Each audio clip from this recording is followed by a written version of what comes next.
Le coût total de cette opération, avec les travaux, avec les frais divers, etc., les intérêts qu'on a payés aussi aux investisseurs qu'on connaît, hein, des amis qui nous ont fait confiance pour nous prêter les sommes, on est à peu près sur un coût total de 600 000 euros. Et on est sur un peu plus d'1 million, 1,05 million de chiffre d'affaires voilà, brut, avant impôt, avant IS, avant flat tax, avant voilà, toutes les charges diverses et variées. Ne fantasmez pas, on habite en France, on est en France, on a beaucoup à payer. Hein. Donc ça reste rentable, je pense que ça reste... c'est une belle opération, hein. C'est une très belle opération. Moi, je voulais vous la partager quand même.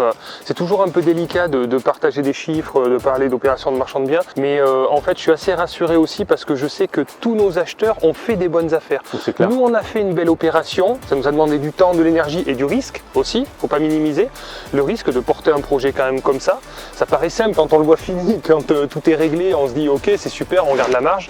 Mais il y avait quand même un risque important. Et tous nos acheteurs ont fait des bonnes affaires. Et pour certains, ils envisagent déjà des reventes avec des plus-values.